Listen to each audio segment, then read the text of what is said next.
O Wakanda Forever chegou nos cinemas e chegou muito bem. Ou quase. Tem gente que gostou e tem gente que tá aí dizendo que o roteiro não foi lá essas coisas, trama. Então fica nesse vídeo que eu vou te contar tudo sobre esse novo filme da Marvel e muito mais.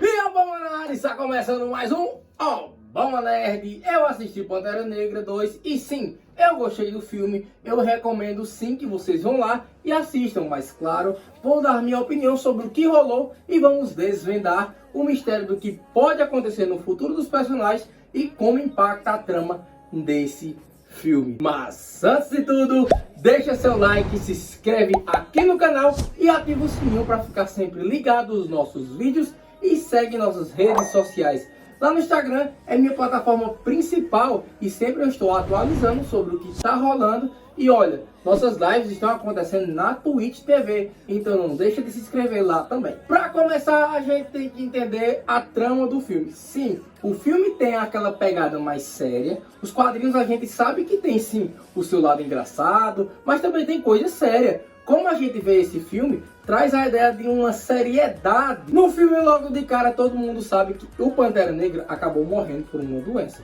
E o seu povo precisa de um líder. Lembrando que o Wakanda, ela tem um peso forte para todo mundo depois que T'Challa abriu as portas do primeiro filme para o mundo se relacionar com Wakanda de forma mais aberta sobre tecnologia. Mas uma coisa que também vem junto, que foi possível, uma guerra, sim. Pode sim existir uma grande guerra entre os países. E é o que a gente vê dentro da trama de Wakanda. Porque o mundo tem o conhecimento que o Wakanda tem um vibrânio e eles querem isso. E então outros países buscam o minério pelo mundo, mesmo que de uma forma tática, aí, buscando. Porque sabem que o Wakanda tem o vibrânio, eles estão abertos, mas não vai ser tão aberto assim o minério para todo mundo. Eles abriram as portas para a tecnologia e o conhecimento que o Wakanda tinha para o mundo. Então a trama se baseia exatamente nesse contexto em que o mundo vê o Wakanda ser o seu líder mais forte, que é o Pantera Negra, e eles tentam mesmo buscar aí o minério, não dentro de Wakanda, mas sim em bases, em navios que tem sim vibrânio, e o povo de Wakanda está fazendo pesquisas pelo mundo. E o que acontece é que a França e os Estados Unidos, onde eles buscam vibrânio fora de Wakanda, atacando navios wakandanos pelo mundo e até bases de pesquisas. Aí é onde nos perguntamos, ok, como é que Talocan entra no contexto para Wakanda? Exatamente da mesma forma, pois Talocan também possui vibrânio e eles se veem vulneráveis contra o mundo e buscam Wakanda para se aliar para uma luta pelo vibrânio, mas não é o que acontece. É meio que eles foram lá em Wakanda buscar aliança, mas não aconteceu, então se viram também ameaçados e foi assim que Talocan entrou em uma guerra contra o Wakanda, buscando aliança por meio de força bruta. Falando em Talocan, o pessoal de lá não é bem como nos quadrinhos. Lá a gente vê os personagens com características aquáticas. Já no filme a diretriz é diferente. A gente vê na verdade povos como índios, como uma sociedade onde a gente pode comparar aos astecas, aos incas. Então vem essa pegada diferenciada. Lembrando que eles estão usando o nome Talocan, mas na verdade seria Atlantis. Mas também foi adaptado nesse caso, né? Falando no líder deles, Namor, rumores já diziam que sua origem seria baseada nos mutantes, que sua força, as suas asas nos pés, que ele era bem conhecido por ser uma mutação genética, tentando assim reforçar mais o contexto de mutantes agora no CM, que não existia. E ele no filme é bem forte e ágil, como nos quadrinhos. E quem lê sabe que ele é bem arrogante, ele é uma pessoa bem difícil de se lidar de verdade. Agora vamos falar do Pantera Negra, que muitos questionaram. A gente sabe que Shuri assumiu o manto do Pantera Negra, mas muita gente fala da performance da atriz como protagonista. A gente tem que lembrar que ela sempre foi a cabeça da tecnologia do Wakanda. Ela é uma boa lutadora nos quadrinhos, mas no filme o foco sim foi a inteligência dela. Então a gente pode ver que ela usou exatamente isso para se tornar o Pantera Negra. o traje que ela desenvolveu e até a erva coração desenvolvida artificialmente remete ao quanto ela é inteligente e o que ela na verdade usou sua maior arma, que é o conhecimento.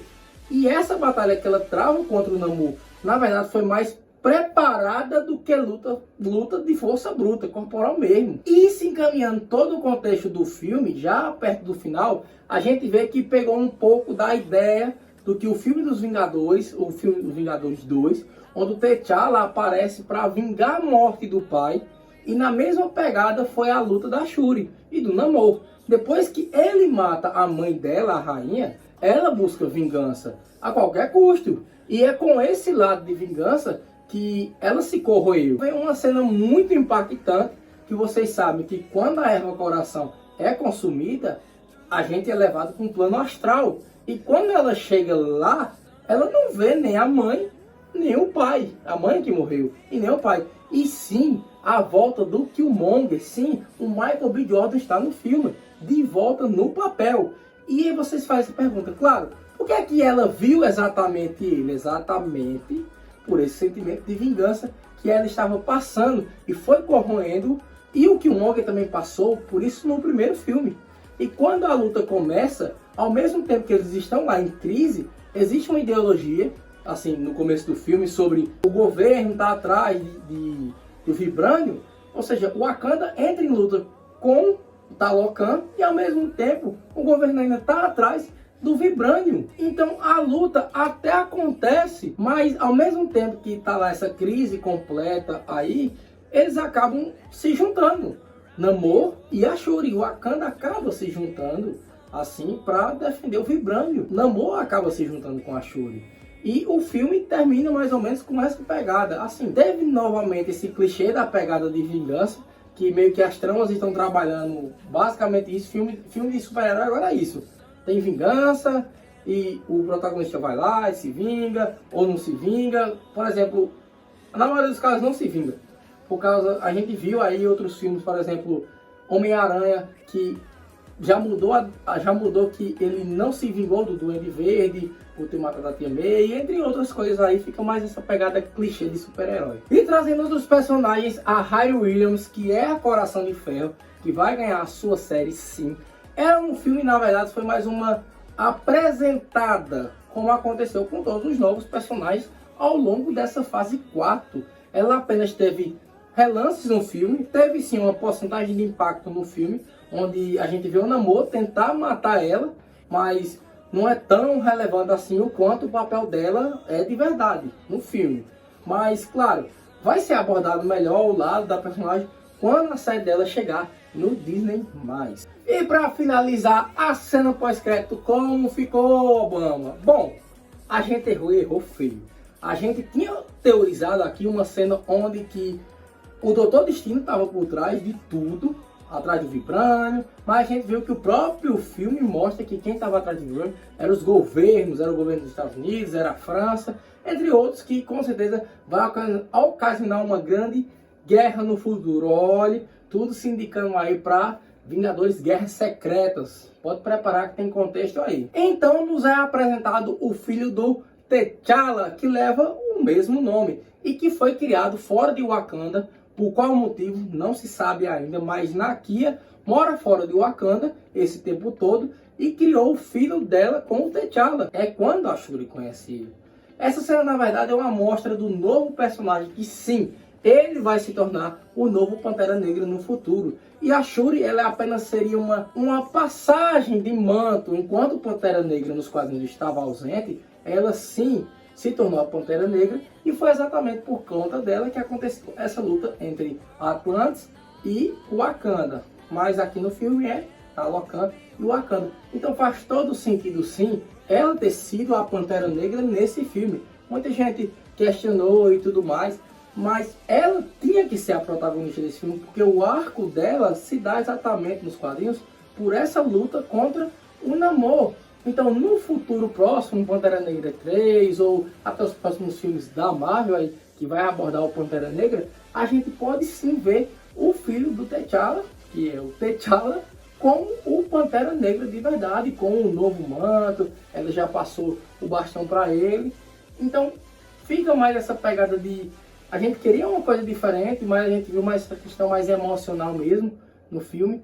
Então, a gente pode se preparar que o novo T'Challa vai ser sim esse filho que foi apresentado na cena pós-crédito. Pois é, galera, eu gostei bastante do filme. Eu indico muito, vão sim assistir o filme. Eu sei que eu contei os spoilers, mas já estava na hora de falar sobre o filme. Mas vão lá, assistam o filme, vejam como foi a trama, o personagem, que assim se você não leu o quadrinho, que foi mais ou menos baseado na história, mas você tá lá assistindo e vendo mais ou menos o que aconteceu, todo o contexto, entre outras coisas.